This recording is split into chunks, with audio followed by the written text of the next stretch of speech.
Oi, gente do bem. Vamos apoiar as publicações da Fundação Bezerra de Menezes? É só curtir, se inscrever no canal, ativar as notificações e compartilhar com os amigos. Simples assim.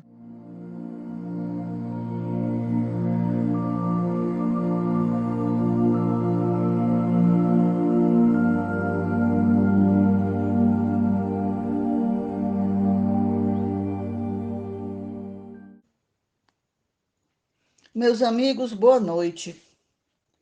Dando continuidade ao Evangelho segundo o Espiritismo,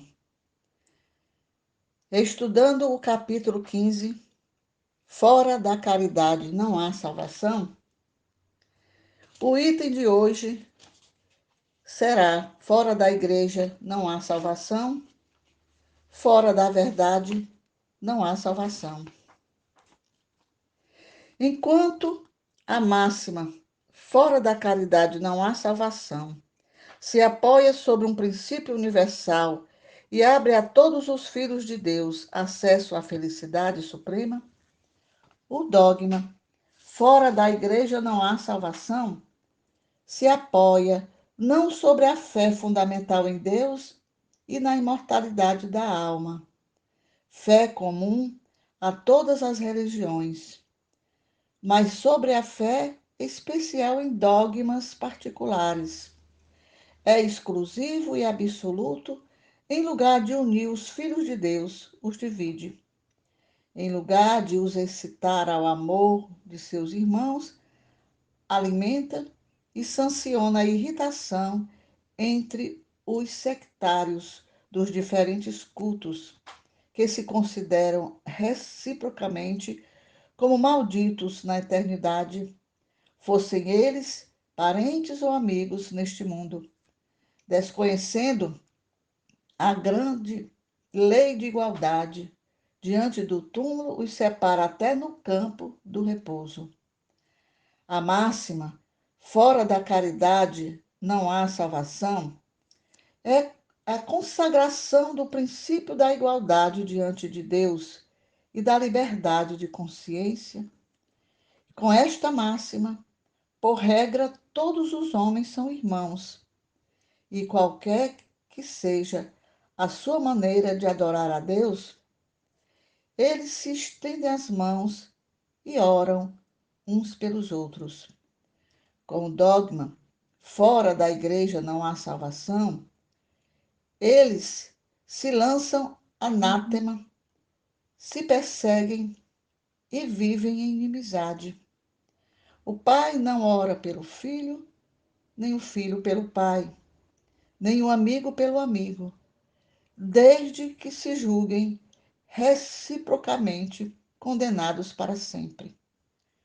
Esse dogma, pois é essencialmente contrário aos ensinamentos do Cristo e à lei evangélica. Fora da verdade não há salvação, seria o equivalente de fora da igreja não há salvação, e também exclusivista, porque não há uma só seita que não pretenda ter o privilégio da verdade. Qual é o homem que pode se gabar de possuí-la inteiramente, quando o círculo dos conhecimentos aumentam sem cessar e as ideias se retificam a cada dia? A verdade absoluta não pertence senão aos espíritos de ordem mais elevada, e a humanidade terrestre não poderia pretendê-la, porque não lhe é dado tudo saber. Ela não pode aspirar senão a uma verdade relativa e proporcional ao seu adiantamento. Se Deus houvesse feito da posse da verdade absoluta a condição expressa da felicidade futura, isso seria uma sentença de proscrição geral, enquanto que a caridade, mesmo na sua acepção mais ampla, pode ser praticada por todos. o Espiritismo, de acordo com o Evangelho, admitindo que a salvação independe da crença, conquanto que se observe a lei de Deus. Não diz: fora do Espiritismo não há salvação. E como não pretende ensinar ainda toda a verdade, também não diz: fora da verdade não há salvação. Máxima que dividiria em lugar de unir e perpetuaria o antagonismo. Bom, meus irmãos, como vimos no Evangelho segundo o Espiritismo, a caridade é um princípio universal que dá acesso a todos nós, filhos de Deus, à felicidade suprema. Fora da igreja não há salvação. O significado da expressão salvar-se é o mesmo que libertar-se. Precisamos nos libertarmos das nossas imperfeições, desse mundo material e grosseiro que muitas das vezes nos afasta da lei de amor, permitindo que desenvolva em nós o orgulho e o egoísmo. No contexto fora da igreja, o Cristo realmente criou a igreja? Que a salvação está presa a determinado segmento doutrinário? Jesus não criou nenhuma igreja e nem falou de religião. Jesus atraiu muitas pessoas através do seu magnetismo, da sua doçura nas palavras, conquistava todos que o ouviam.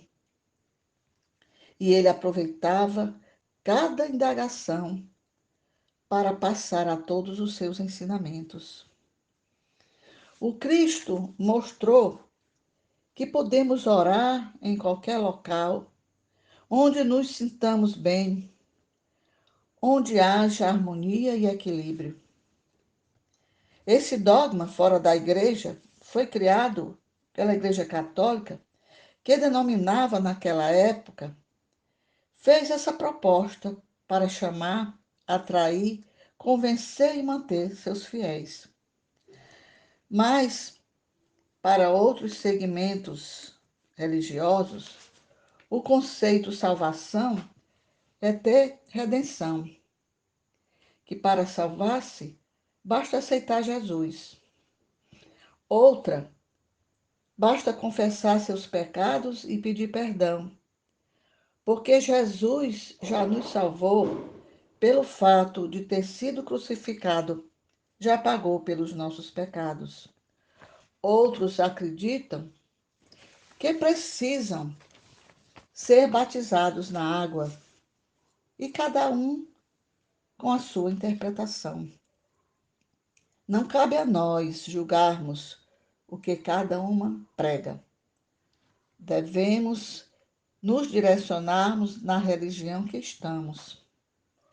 Na tarefa da salvação do espírito, a religião é importante, pois ela nos esclarece a prática do bem. Para a doutrina espírita, qual o significado da palavra salvação? Como traz a expressão salvar?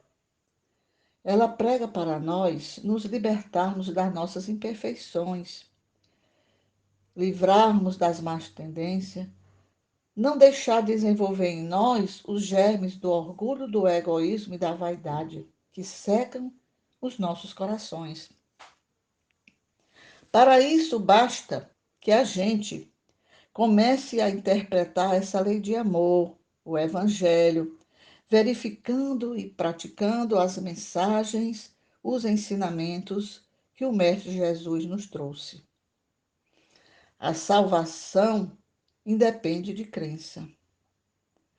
Fora da verdade não há salvação. Eis o segundo item. Todos os segmentos e seitas religiosas acreditam e pretendem ter a verdade. E nós, o que acreditamos, o que seja a verdade? A verdade absoluta É acessível somente aos espíritos de ordem superior, aos seres de luz. A humanidade terrena não pode pretendê-la, pois não nos é permitido saber tudo ainda.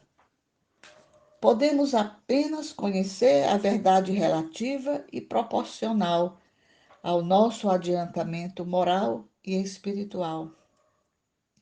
A caridade, no seu sentido mais amplo, pode ser praticada por todos. O Espiritismo, de acordo com o Evangelho, entende que na prática da caridade todos podem ser salvos, independente de crença que possua, desde que observe a lei de Deus. Que assim seja e assim será.